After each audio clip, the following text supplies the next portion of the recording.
അപ്പോൾ ഞാൻ ഇന്ന് ചുമ്മാ ഈവനിങ് വീഡിയോ എടുക്കാമെന്ന് കരുതി. ജസ്റ്റ് ചുമ്മാ ഈവനിങ് വീഡിയോ. ഒരു മഴയൊക്കെ തോർന്ന് നിൽക്കുന്ന സമയമായിരുന്നു, മഴ പെയ്തിട്ട് തോർന്ന സമയം. അപ്പോൾ ഞാൻ കുളിച്ചിട്ടൊക്കെ ഒന്ന് ഒരു ചെറിയ റൗണ്ടൊക്കെ അടിക്കാൻ കരുതി. ഇവിടെ നല്ല വെള്ളമൊക്കെ ഇറങ്ങിയിട്ടുണ്ട്, പക്ഷെ നല്ല വെള്ളമുണ്ട്. ഞാൻ നേരെ ഞങ്ങളുടെ സ്പോട്ട്, ഞങ്ങൾ ഇരിക്കുന്ന മരത്തിൻ്റെ മുകളിലോട്ട് പോയിട്ട് നല്ലപോലെ കാണും. നല്ല വെള്ളം ഉണ്ടായിരുന്നു. അപ്പോൾ ഞാൻ ജസ്റ്റ് ഒന്ന് ചുറ്റിക്കറങ്ങിയിട്ടൊക്കെ വരാമെന്ന് കരുതി.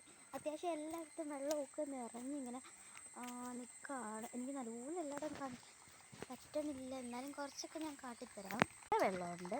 ഇങ്ങനെ ചെളി കൂടെ ഇങ്ങനെ കളിച്ച് നിൽക്കുകയാണ് തിരുപ്പുന്നത്. അത് ഒരു ഹരമില്ല, ഇതൊക്കെ കുളിച്ചാലും കുഴപ്പമൊന്നുമില്ല. അത്യാവശ്യം നല്ല വെള്ളമൊക്കെ ഒന്ന് തോട്ടത്തിൽ കൂടി പോയിട്ട് വരാം. നല്ല മാങ്ങയൊക്കെ ഇങ്ങനെ കിട്ടും, നമുക്ക് പോയി നോക്കി. നല്ല വഴിയിലൊക്കെ നല്ല വെള്ളമായിരുന്നു. അപ്പോഴാണ് ചക്കന്മാരെ കണ്ടത്. അപ്പോൾ അവന്മാരെയൊക്കെ ഒന്ന് തട്ടിയിട്ട് ഉണർത്തിയിട്ടൊക്കെ പോകാമെന്ന് കരുതി. കുട്ടന്മാരെയൊക്കെ ഉണർത്തി ഗുഡ് മോർണിംഗ് എന്ന് സൂര്യനെ കുതിച്ച് മഴയൊക്കെ പെയ്ത് കഴിഞ്ഞ് എല്ലാവരും എണീക്കുന്നൊക്കെ പറഞ്ഞ് ഒന്ന് തട്ടിയിട്ട് നേരെ പണിയിലോട്ട് പോകും. പണിയെന്ന് പറയുമ്പം തോട്ടത്തിലോട്ട് പോകും. കുറച്ച് വെട്ടത്തിൻ്റെ കുഴപ്പമുണ്ടെങ്കിൽ അത്യാവശ്യം വെട്ടമൊക്കെ ഉണ്ട്. ഇവിടെ കുറച്ചധികം ചെടിയൊക്കെ ഉണ്ട്. നമുക്ക് കുറച്ചൊക്കെ കുറച്ച് ഓലയും കാര്യങ്ങളൊക്കെ ഉണ്ട്. ഞാനൊരു ഫ്രൂട്ട് കാണിച്ചു തരാം. അതിവിടെ ഇടയ്ക്കൊക്കെ കായ്ക്കാറുണ്ട്, വല്ലപ്പോഴും ഒക്കെ. അതൊന്ന് കാണിച്ചു തരാം. കാര്യങ്ങളാണ് കേട്ടോ ആ ഒരു ഫ്രൂട്ട്. ഇത് നല്ല പഴുത്ത് നല്ല ഓറഞ്ച് റെഡിഷ് കളറാവും. ഇതിൻ്റെ അകത്ത് കുരുവിൻ്റെ കളർ അതൊക്കെ തന്നെയാണ്. ഒരു മാംഗൂസിൻ്റെയൊക്കെ ഒരു വെറൈറ്റി ആയിട്ടുള്ള ഫ്രൂട്ടാണ്. അപ്പോൾ കണ്ടിട്ടുണ്ടെങ്കിൽ നിങ്ങൾ കമൻറ്റ് ചെയ്യാൻ മറക്കരുത്. അപ്പോൾ നമുക്കൊന്ന് മാങ്ങയൊക്കെ നോക്കിയിട്ട് വരാം. എവിടെയെങ്കിലും കാണും. അതാ ഇവിടെ നിന്ന് നമുക്കൊരു മാങ്ങ കിട്ടിയിട്ടുണ്ട്. ഒരെണ്ണം കിട്ടി. ഇനി നമുക്ക് തപ്പി നോക്കാം.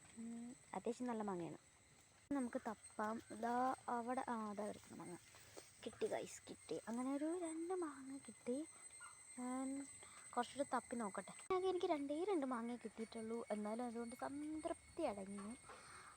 പിന്നെന്താ, പ്രത്യേകിച്ചൊന്നുമില്ലായിരുന്നു. ഇനി ഇതൊക്കെ ഒന്ന് കഴുകിയെടുക്കട്ടെ.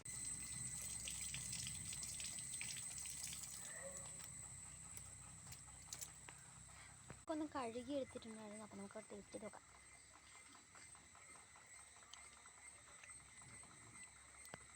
നല്ല പഴുത്തിട്ടുള്ള മാങ്ങാനോ. ഇത് വന്നിട്ട് എന്താ പറയുക, എന്തെന്നോ ഇതിനെ പറയും, എനിക്ക് ഓർമ്മ കിട്ടുന്നില്ല. എൻ്റെ ആദ്യം നമ്മൾ കറ ഒന്ന് കളയണമായിരുന്നു കേട്ടോ. ഞാൻ ആ കാര്യമൊക്കെ മറന്നു, കൊതി കൂടിയിട്ട്. നല്ല ടേസ്റ്റാണ്.